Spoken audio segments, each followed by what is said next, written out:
નમસ્કાર મિત્રો, હું છું આપનો મિત્ર બાલુભાઈ જાડેજા અને જમાવટ ટીવીમાં આપ સૌ મિત્રોનું હાર્દિક સ્વાગત છે. જે રીતે માવઠું કહ્યું હતું એ રીતે માવઠું જોવા મળ્યું. જે રીતે કહ્યું હતું કે ભાઈ હવે માવઠું નથી થવાનું, એ રીતે હવે કાલથી માવઠું પણ જોવા મળી રહ્યું નથી. આજે તો ક્યાંય વાદળ પણ ખાસ જોવા મળ્યા નથી. હવે આજે વાત કરવાની છે ઠંડી અને તાપમાન વિશેની. ઠંડી કેટલા દિવસ રહેશે અને તાપમાન છે એ કેવું રહેશે, રાત્રિનું કેવું રહેશે, દિવસે કેવું રહેશે, તેની સંપૂર્ણ માહિતી આપણે આ નાના એવા વિડીયોમાં આપવાની છે. તો વિડીયો જલ્દીથી પૂરો જોઈ લેજો, કેમ કે લાંબો વિડીયો કરવાનો જ નથી આજે. તો ઠંડી છે એ હવે લગાતાર જોવા મળશે. આપણે સંક્રાંત આવે છે ત્યાં સુધી ઠંડી લગાતાર જોવા મળશે. હવામાનમાં હાલ કોઈ બદલાવ થાય તેવી કોઈ શક્યતાઓ નથી. દિવસે ઠંડુ પવન જોવા મળી શકે છે, પરંતુ રાત્રે છે એ ઠંડી વધારે પડતી જોવા મળશે. વિસ્તાર વાઇઝ જોઈએ તો કચ્છ છે, આપણે ઉત્તર ગુજરાત છે, આ વિસ્તારોમાં વધારે જોવા મળશે. સાથે સૌરાષ્ટ્રની અંદર પણ ઠંડી વધારે જોવા મળશે. ઓલ ઓવર જોઈએ તો આ ત્રણેય વિસ્તાર એવો છે જેમાં ઠંડી સારી એવી જોવા મળે તેવી પૂરેપૂરી હાલ શક્યતાઓ દેખાઈ રહી છે. ઉત્તર અને પૂર્વના પવનો લગાતાર જોવા મળશે. પવનની સ્પીડ છે એ પણ સારી એવી જોવા મળશે, જેના કારણે ઠંડી પણ એક સારી એવી જોવા મળે તેવી હાલ એક શક્યતાઓ દેખાઈ રહી છે.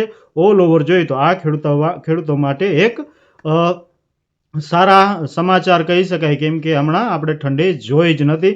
હવે તાપમાનની વાત કરી રહેશું તો આપણે રાત્રિનો ટેમ્પરેચર છે એ 10 થી કરી અને 12-13 સુધી, લઘુત્તમ તાપમાન છે એ 10 થી કરીને 12-13 ડિગ્રી સુધી રહે તેવી સંભાવનાઓ છે. હાલ 2-3 દિવસ પછી તાપમાન છે ફરી ઊંચું જોવા મળે તેવી સંભાવનાઓ છે. થોડું ઘણું ઊંચું જશે, કેમ કે હાલ માવઠું છે, જેના કારણે દિવસનું તાપમાન પણ થોડુંક નીચું જશે અને રાત્રિનું તાપમાન પણ થોડુંક નીચું જશે. પરંતુ 2-4 દિવસ જશે એના પછી તાપમાન છે, રાત્રિનું પણ લઘુત્તમ તાપમાન છે એ પણ ઊંચું જશે 1-2 ડિગ્રી, અને દિવસનું તાપમાન છે એ પણ ઊંચું જશે. હવે દિવસની વાત કરીએ, દિવસના તાપમાનની, તો દિવસનું તાપમાન અત્યારે 2-4 દિવસ, કદાચ 2-4 દિવસ જ થોડું ઘણું નીચું જોવા મળશે. બાકી મોટે ભાગે દિવસના તાપમાનમાં કોઈ ફરક આવશે જ નહીં. દિવસનું તાપમાન છે એ માત્ર ને માત્ર તમને ઉનાળા જેવો જ અહેસાસ થશે. આ માત્ર ઠંડા પવનો આવી રહ્યા છે એના કારણે આપણે ઠંડીનો અહેસાસ દિવસે થઈ રહ્યો છે. બાકી આમ જોઈએ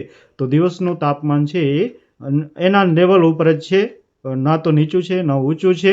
આપણે આમ પહેલાં પણ કહ્યું હતું કે 22 થી 25 ડિગ્રી સુધી તાપમાન રહેશે, તો હાલ એ જ રીતે જોવા મળી રહ્યું છે. 22 થી 25 ડિગ્રી તાપમાન દિવસનું જોવા મળી રહ્યું છે. એ પણ બપોરનું, સાંજ અને સવારનું તાપમાન છે એ લગભગ 20 થી કરીને 22 સુધી જોવા મળી રહ્યું છે. તો આ એક ખેડૂતો માટે ખૂબ જ સારા સમાચાર છે. ઓલ ઓવર જોઈએ તો જીરાનો પાક હોય, બીજા પાકો હોય, ઠંડી ખૂબ જ જરૂરી હતી ને હવે ઠંડીનો રાઉન્ડ આવી રહ્યો છે ને સતત ઠંડી જોવા મળે તેવી એક શક્યતાઓ દેખાઈ રહી છે. બાકી આપણે આવનારું માવઠું છે, જે ઘણા બધા ભાઈઓના મેસેજ આવ્યા છે વોટ્સઅપ ઉપર, કે જે આપણા ખાસ મિત્રો છે એમના, જે આપણા ઉપર વિશ્વાસ કરે છે, એમના મેસેજો આવ્યા છે કે ભાઈ આ રીતની વાત ચાલી રહી છે માવઠાની, કે આપણે 10-12 દિવસ પછી ફરી એકવાર માવઠું થાય તેવું હવામાન વિભાગે પણ કીધું છે.